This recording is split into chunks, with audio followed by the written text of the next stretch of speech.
10월 18일 금요일 기도로 돕는 그 사랑 매일 묵상. 오늘은 시편 75편 6절에서 10절입니다.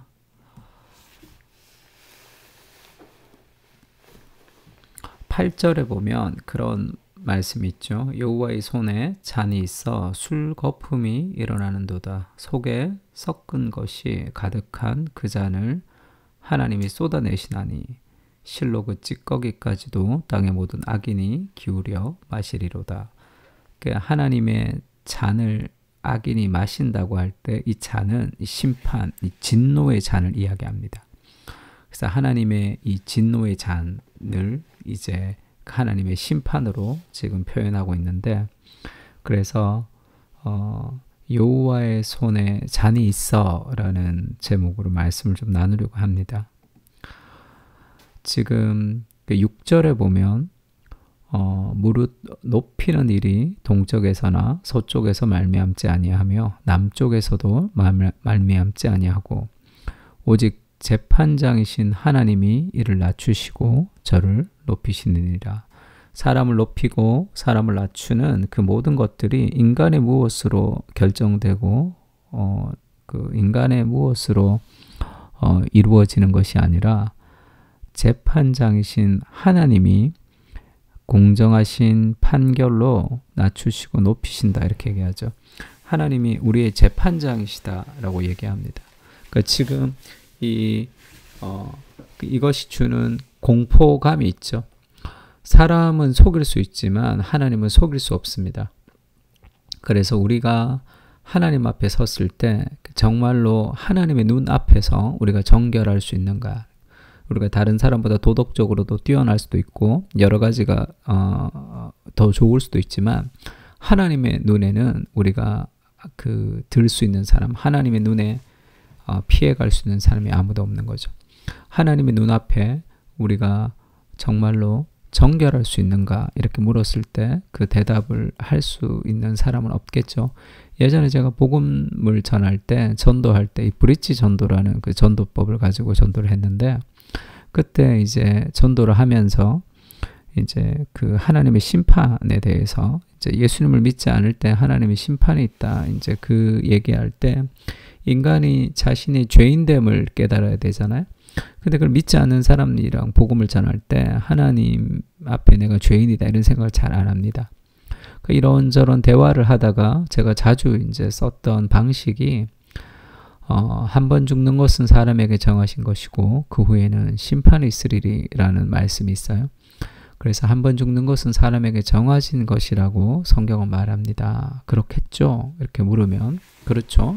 내가 죽어보지 않았지만 자신이 죽을 것이라는 것은 사람들이 다 알고 있습니다. 경험하지 않아도.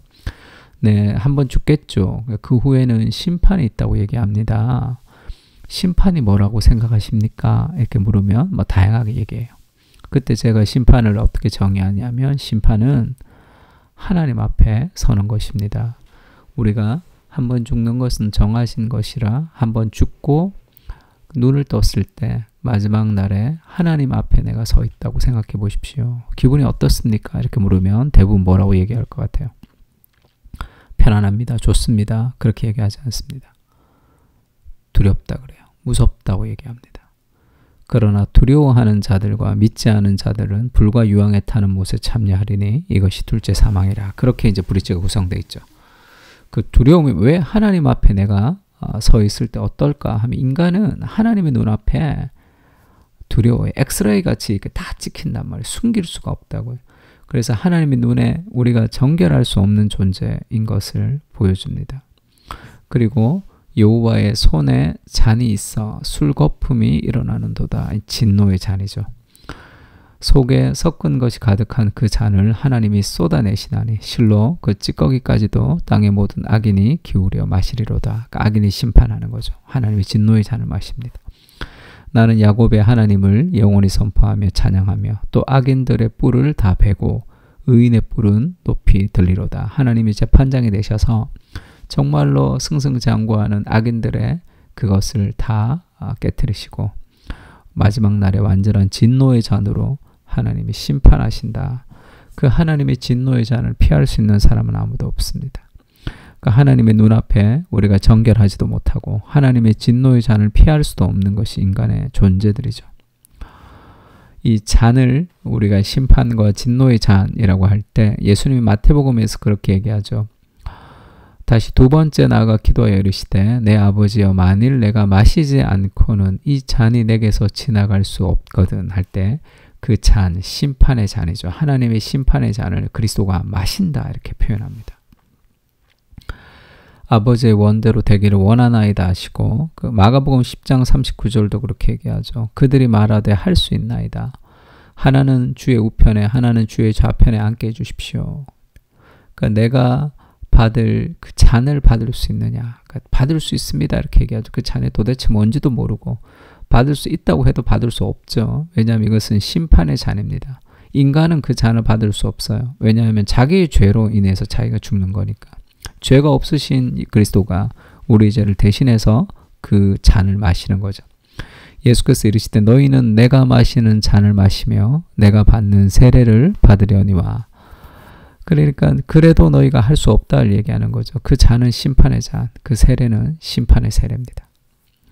그 그리스도가 우리를 대신해서 그 진노의 잔을 마신 거죠. 그래서 우리가 지금은 더 이상 그 심판과 진노로부터 자유한 존재가 되었습니다. 하나님의 눈앞에 정결하지 못하고 하나님의 진노의 잔을 피할 수 없었던 우리가 그리스도께서 우리를 대신해서 그 잔을 마시신 거죠. 십자가에서 이런 사건도 있었습니다. 골고다 곧 해골의 곳이란 곳에 이르러 쓸개를 탄 포도주를 예수께 주어 마시게 하려 하였더니 예수께서 맛보시고 마시고자 하지 아니하시더라. 예수님이 쓸개를 탄 포도주를 거부하셨습니다. 십자가에서. 이것은 너무 고통스러워서 마취를 하는 것과 마찬가지예요. 그러니까 마취하지 않고 수술하는 것 같은 그런 고통을 그리스도께서 받으신 거죠. 그러니까 왜 그러셨냐? 진노의 잔을, 포도주를 거부하시는 것은 곧 진노의 잔, 하나님의 심판을 온몸으로 고스란히 다 겪기를 원하시는 거죠. 마지막 한 방울의 진노의 잔까지 그리스도께서 다 마시시면서 우리가 받아야 될 그 진노로부터 해방시켜 주신 것이죠. 그게 그리스도가 우리를 향한 사랑입니다. 사랑은 희생하는 만큼 사랑하는 거죠. 조금 더 나아가서 얼굴을 땅에 대시고 예수님이 기도하십니다. 아버지여 할만하시거든 이 잔을 내게서 지나가게 하옵소서. 잔은 심판의 잔이죠. 그게 예수님이 원하시는 거였습니다. 그러나 나의 원대로 마시옵고 아버지의 원대로 하옵소서. 그 아버지의 원은 그 잔을 그리스도께서 마시는 거죠. 그 심판의 잔을 고스란히 마시는 그리스도의 모습을 통해서 그분이 우리를 얼마나 사랑하시는지를 보여주는 거죠. 그래서 요한일서 3장 16절은 그렇게 얘기합니다. 그가 우리를 위하여 목숨을 버리셨으니 우리가 이로써 사랑을 알게 되었고 우리도 형제들을 위해서 목숨을 버리는 것이 마땅하니라. 그리스도가 죄인을 위해서 목숨을 버린 것처럼 우리도 사람들을 위해서 목숨을 버리는 그리스도의 삶을 살아가는 것이 마땅하다. 이것이 그리스도가 우리를 대신해서 진노의 잔을 마시셨다는 것을 기억하는 사람들의 은혜의 보답이라고 할 수 있습니다. 우리가 받아야 할 진노의 잔을 모두 받으신 예수님, 그리스도의 희생이 곧 우리를 향한 사랑입니다. 주님의 고통 속에서 불타는 사랑을 기억하게 하시고 그 사랑 안에서 우리도 힘을 낼 수 있도록 인도해 주시옵소서. 우리도 그리스도의 길을 따라 희생하기를 기뻐하는 그리스도의 제자의 삶을 살게 하여 주시옵소서. 날 대신하신 그 은혜를 기억하며 은혜에 합당한 삶을 살게 하옵소서. 아멘. 우리를 대신해서 모든 심판의 잔을 마시신 그 그리스도의 은혜를 기억하면서 함께 시편을 가지고 기도했으면 좋겠습니다. 다 같이 기도하겠습니다.